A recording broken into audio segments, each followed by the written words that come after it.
श्री सीतारामाभ्याम नमः। दोहावली।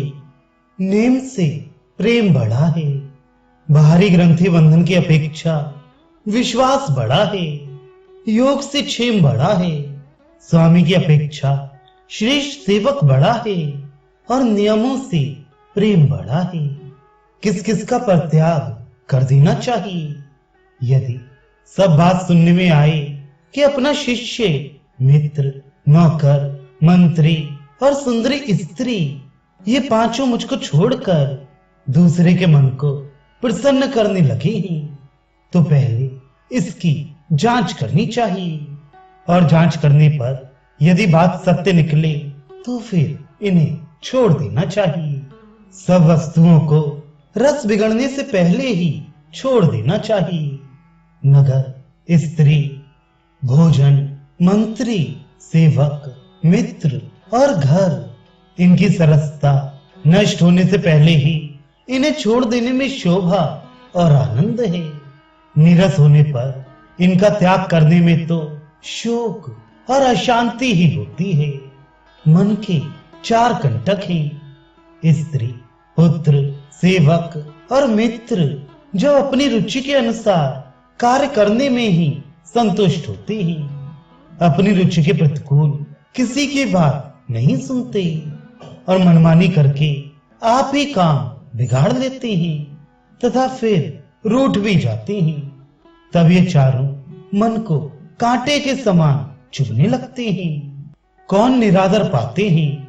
तुलसीदास जी कहते हैं कि प्राण के समान प्यारे होने पर भी बहुत दिनों के रोगी, दरिद्र, कटु वचन बोलने वाले और लालची, ये चारों निरादर के योग्य हो ही जाते हैं।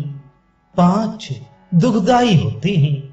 पाही खेती अर्थात जिस गांव में रहते हो उससे दूर जाकर दूसरे गांव में खेती करना, राह चलते मनुष्य में आसक्ति, बहुत अधिक ब्याज की कर्जदारी, रास्ते पर का खेत और अपनी अपेक्षा, बड़े से व्यय, ये पांचों काम करने से अवश्य ही दुख के कारण होते हैं।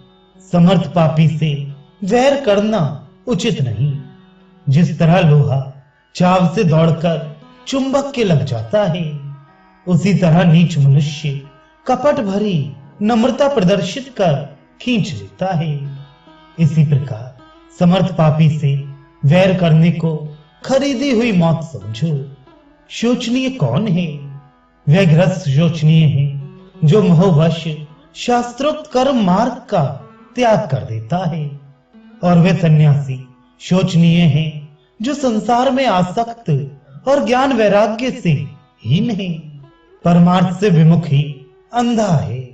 तुलसीदास जी कहते हैं कि जो मनुष्य स्वार्थ के तो सम्मुख शरण हो रहा है और परमार्थ की ओर जिसने पीठ कर रखी है, अर्थात भगवान से विमुख होकर जो केवल विषयों में रत है, वह अंधा कहने पर तो मन में दुख पाएगा, परंतु किस आंख को लेकर उसे आंख वाला कहा जाए?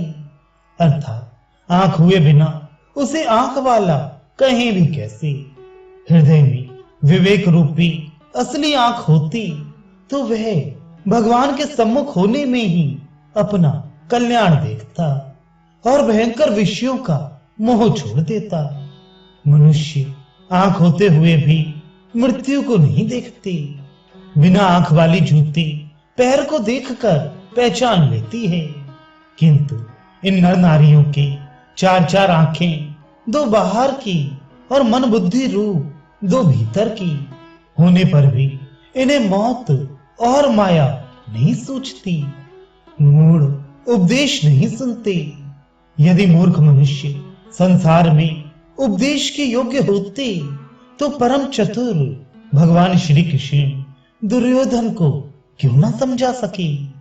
यद्यपि बादल अमृत सा जल बरसाते हैं तो भी बेंत फूलता फलता नहीं। इसी प्रकार यदि ब्रह्मा के समान भी ज्ञानी गुरु मिल जाएं तो भी मूर्ख के हृदय में ज्ञान नहीं होता। अपनी ही बुद्धि पर जिनकी प्रीत है, अपनी ही समझ को जो सबसे उत्तम मानते हैं, और जिनका रोष नासमझी को लिए हुए होता है, वे मोह के महान समुद्र में मछली बने हुए लोग किसी का उपदेश नहीं मानते।